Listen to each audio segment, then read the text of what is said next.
we have the rise and fall of WWF slash WWE, the music. Now, if you don't remember, these are like the CDs they would put out. And like with Jim Johnson was with them, they put out CDs probably at least once a year, once or twice a year, of just the entrance music per se. Um, and I kind of miss them. I kind of miss, WWE posting those because that was always good. Like the music was also good, which was nice. The Def Rebel music is god awful. It's so bad. They have to be bringing, new music in soon. Hopefully, please, for the love of all things holy, please. Hi everyone, Big W for the Kylie Ray here, and you are watching Pinfalls and WWID signee Kylie Ray. Awesome for the shout out for Pinfalls and Pixels. W Glocky once again. The man has done it. Pixels, where wrestling meets gaming. Hosted by Glocky. Hope you enjoy. Bye! For decades, professional wrestling has captivated audiences with its spectacle, storytelling, and larger-than-life personalities. But wrestling is not just about the in-ring action. It's about the moments, the entrances, and the emotional highs and lows that keeps fans on the edge of their seats. Right. And one of the most crucial elements of those moments is the music. Wrestling theme songs are an essential part of what makes a superstar truly larger than life. I completely agree. And this is why I think we should get rid of Def Rebel, because their music is bad. It's so generic, and you can't even tell who's who when they're making an entrance. Like we just saw the Rumble. There were a couple of times where people were just like, who is this when the music hits? Like, it's not like Seth Rollins on Raw when Logan Paul came out. These are people that have been on TV recently. And they're like, I don't know who this is. Just because their music came on and they didn't come out right after. Insane. Life. Sometimes the theme song can be the whole reason they're over in the first place. From the opening chords of Hulk Hogan's Real American to the shattering glass of Stone Cold Steve Austin's entrance, music has defined eras, cemented legacies, and created unforgettable memories. The sound of an entrance theme alone could generate an emotional response, a roar of cheers, or a chorus of boos before a single move was even made in the ring. The music was necessary for me as a kid for my figure fed, or even later in life for backyard wrestling. But how did we get here? How did WWF become a powerhouse in the music industry, producing platinum albums and influencing mainstream culture, only to eventually fade into obscurity in this realm? This is the story of WWF the music, its rise to prominence, its dominance in the industry, and the ultimate decline of an era. The story of WWF's involvement in music begins in 1985, at the height of the rock and wrestling connection. Vince McMahon had a vision. Wrestling was no longer just a sport, it was entertainment. And entertainment needed a soundtrack. Thus, the wrestling album. I agree that Vince's idea for wrestling was a good idea. Right, to make it, less of a sport and more of a drama. Now, you still get a lot of the sport element, right? A lot of that sport element is what makes or what gets these people jobs, right? But there is still an entertainment factor that could be exploited to make more money and take this product to the next level. And I think he did a good job at that. Album was born. Produced by Rick Derringer and featuring contributions from Cyndi Lauper and even Meatloaf, the album was a mix of theme music and original songs performed by the wrestlers themselves. While it didn't set the world on fire in terms of sales, it laid the foundation for WWF's foray into the music industry. The album was conceptually interesting, but it lacked mainstream radio airplay, with none of its singles. Well, yeah, who's gonna play WWE the wrestling or WWF the wrestling album on air? Like, sure, there's probably some like fun songs on it, but there's nothing like, this isn't radio music. Let's be honest. Breaking the top 100. Still, like look at this. Don't Go Messing with a Country Boy with Hillbilly Jim. Cara Mia by Nikola Volkov. Hulk Hogan's theme. For Everybody, Roddy Piper. Tutti Frutti with Gene Okerlund. Yeah, like, I don't know. Grab Them Cakes by Junkyard Dog. That can't be a radio song back then. Oh man. Captain Lou's History of Music. Yeah, none of these songs. This was an important first step. 2 years later, Pile Driver the Wrestling Album 2 followed, taking things up a notch. This time, actual music videos were produced, including the infamous Pile Driver song performed by Coco Beware. The cover of the album featuring Hulk Hogan in a hard hat was instantly recognizable to wrestling fans. That is kind of a cool picture. This album gave us legendary themes like Demolitions and Honky Tonk Man's self-titled track, which would follow him throughout his career. The albums were campy and full of charm, but they were also a reflection of the era, bright, colorful, and larger than life. And while they may not have been commercial juggernauts, they planted the seeds for what was to come. By the mid-90s, WWF fully embraced theme music as an integral part of a superstar's presentation. Yeah, because before there was no music, right? They just walked out and they said their name and they said who they were, like where they were coming. It's funny, when I did my research about this, because I was going to make a video about this, and I probably still will eventually. But the before, you had no music, right? Everybody would just walk out, they would announce who's coming, and they would come out. Then you would get sound effects for the heels. You would get like bad sound effects for the heels to let you know that you should boo these people. And then they thought, well, if we're giving them sound effects, we should give sound effects to the faces. And so they give them some sound effects. And then it morphed into, well, why are we just doing sound effects? Why don't we just do a full-length song? And so then it morphed into everybody has their own specific theme, to where we are now, where everybody has, you know, their own specific theme, their own sound. Everything's special about each person. No longer were themes just simple jingles. Now they were carefully crafted soundscapes that defined the character. In 1995, WWF Full Metal the album was released, marking the first entry in the WWF The Music series.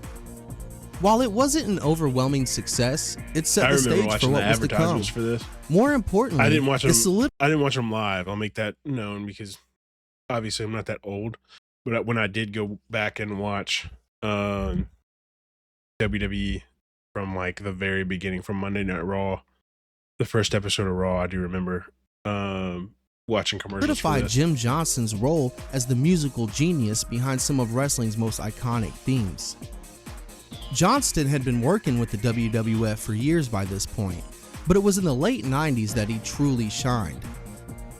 His compositions weren't just background music, they told stories.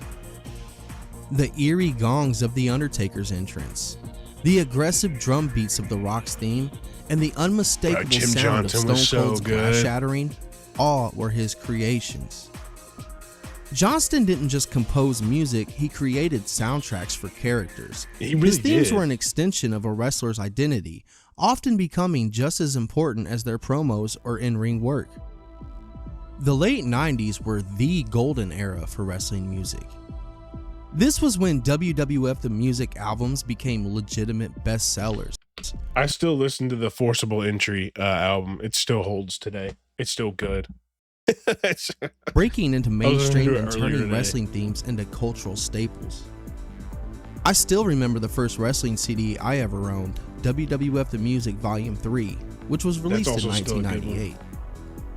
There was nothing like tearing off the plastic, popping the disc into my CD player, and hearing the iconic themes of that era blasting through my speakers.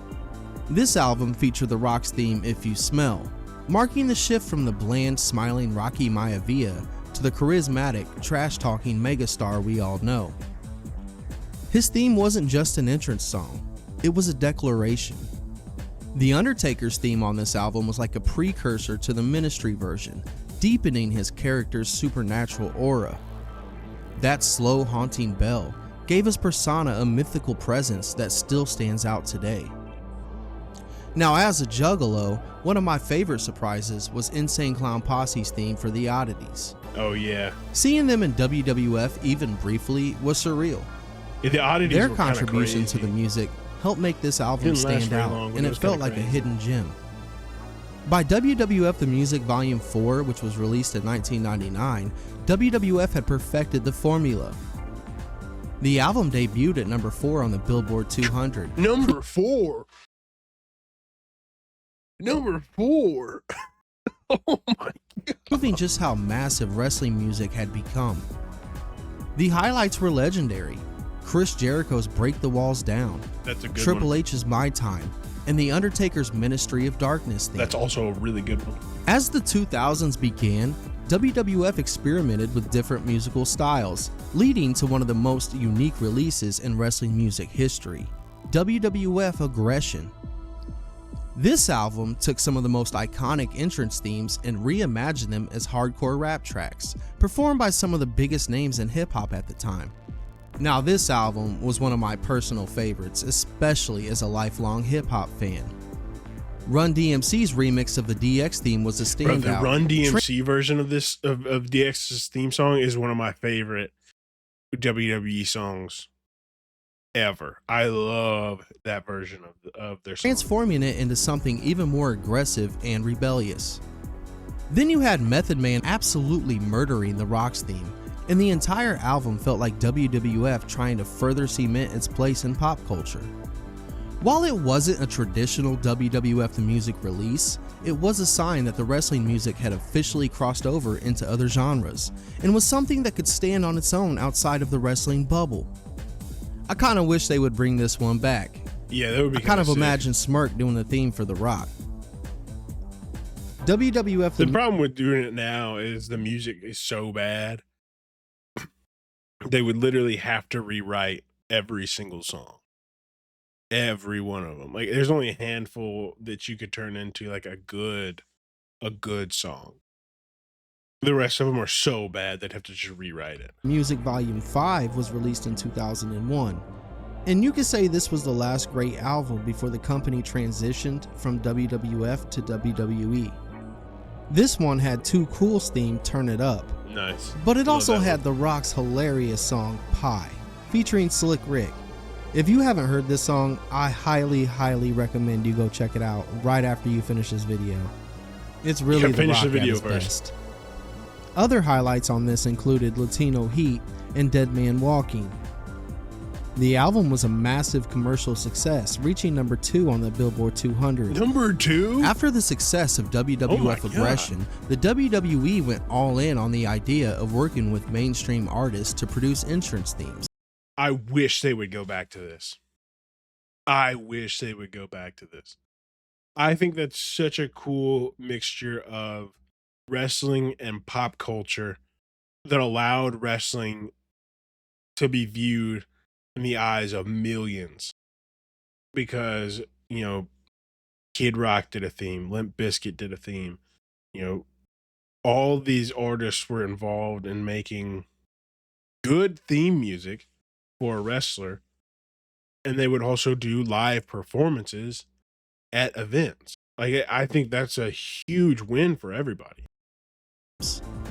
This led to WWF Forcible Entry, which was full of hard rock and metal remixes of themes.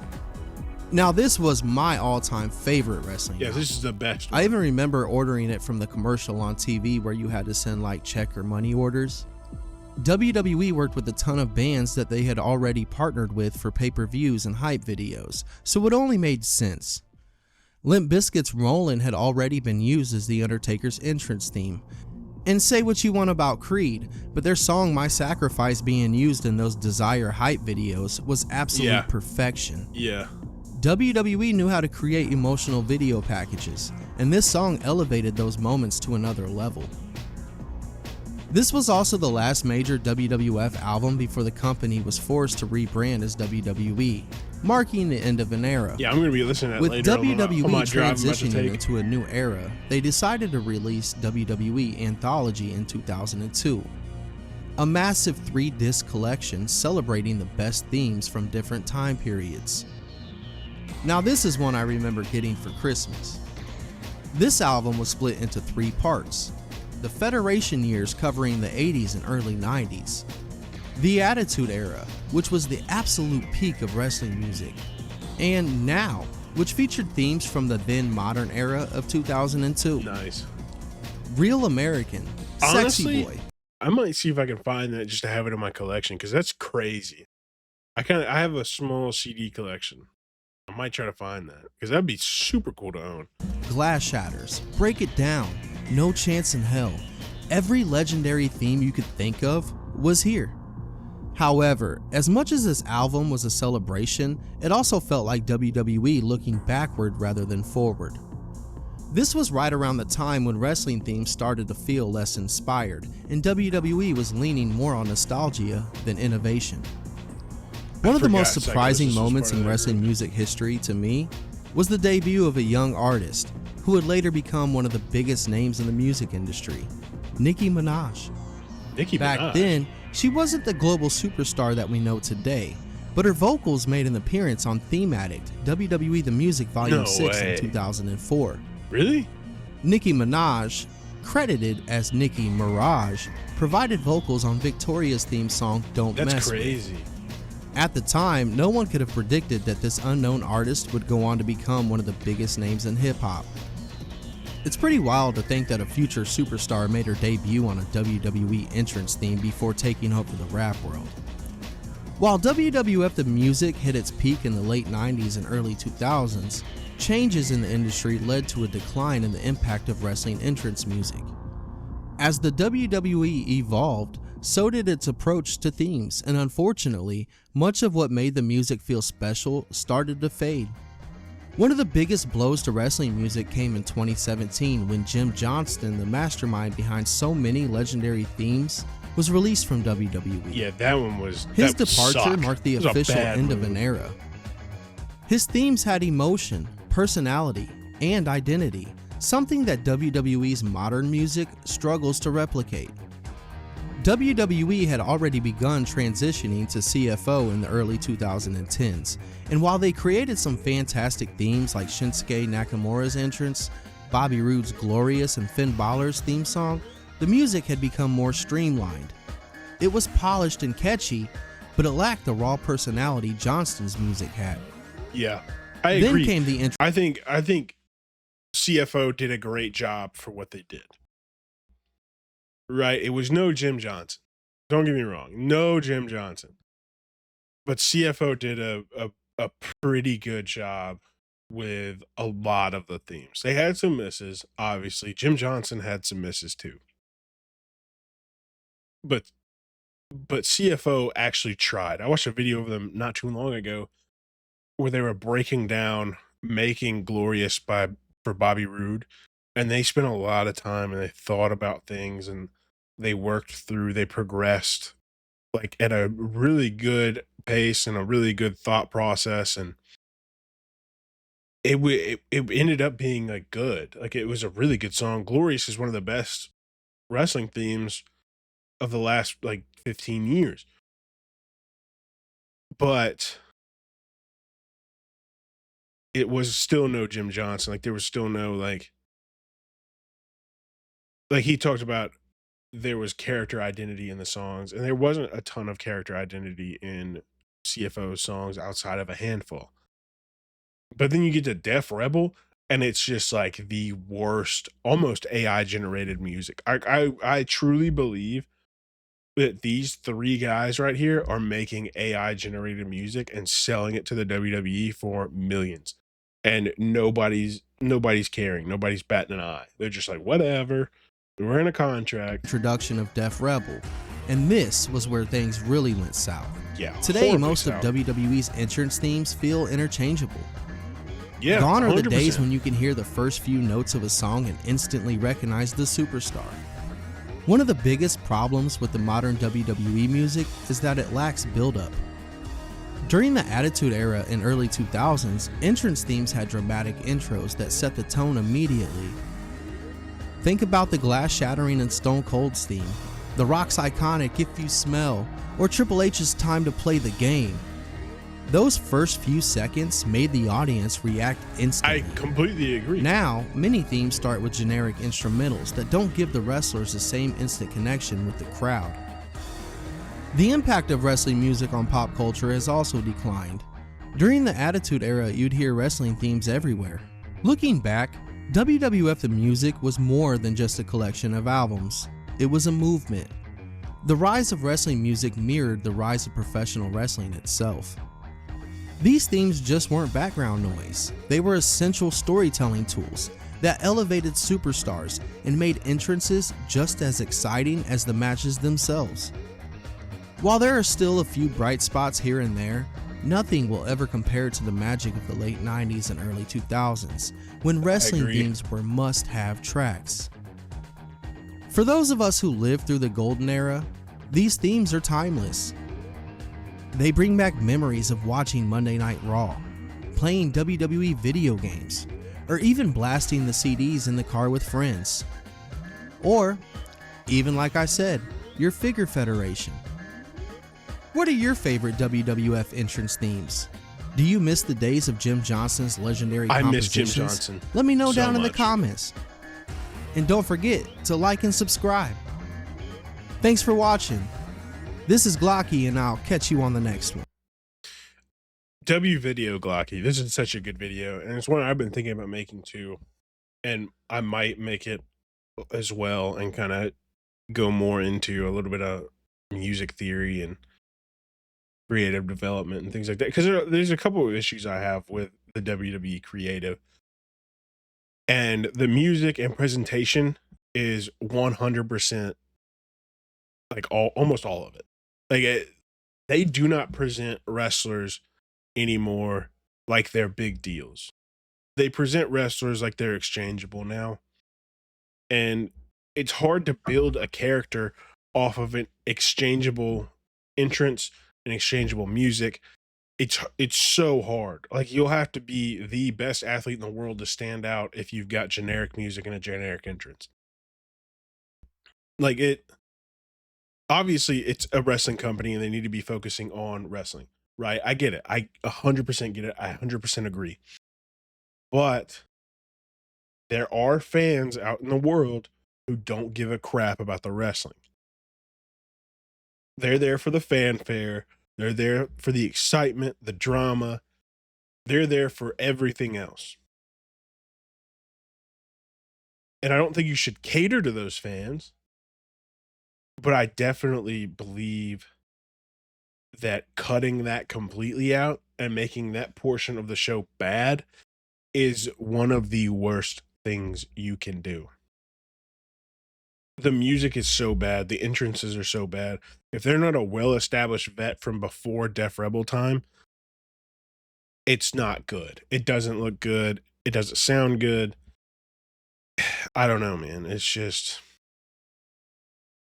disappointing. It's really disappointing for a multi-billion-dollar company to be this bad at presenting wrestlers after the years and years and years of being good at it. Now we're in an era where if you're new on the roster and you already weren't a star somewhere else, you get the MS Paint treatment, which is not good. It's not good. It doesn't look good for people coming in. It doesn't look good for people that want to work there. Like Jordan Grace is getting an excellent treatment because she was a former champion. She's really good in the ring. You know, she's got everything you want to just walk in and do the job and be good at it. But some of these NXT superstars, you know, they're working with garbage music, garbage entrances, and doing their best. And they're still doing pretty good, but not as good as they could be, you know? People do care about the music and the entrance and the fanfare and being able to connect with these wrestlers, and having bad music, unrecognizable music, cuts off fans completely from being able to connect with a wrestler, because they might really enjoy somebody, might not be their favorite, but they might really, really enjoy somebody specific. And then they come out and you just like don't know it for a couple of seconds because their name doesn't flash on the screen instantly. And the song is generic as all get out. It could have been 8 different people. And the videos all look the same. So we saw this at the Rumble. We literally saw this at the Rumble. BFAB would come out, and she's had matches on TV recently. Her music hits, nobody knows. She has to walk out before people start cheering. And I feel bad for her because I think she's got a bright future. But she's stuck with bad music and a bad Tron entrance. Like, nobody knows it's her when she walks out. She has fans. People cheered. People were excited to see her. But they don't know it's her. It shouldn't be a mystery. It should be, it's BFAB. Not a who is this? Who's coming? Oh, it's BFAB. Like it's so bad. It's so disappointing. WWE has to do better. They've got to do better. This is one of my biggest gripes about this company. It's so bad.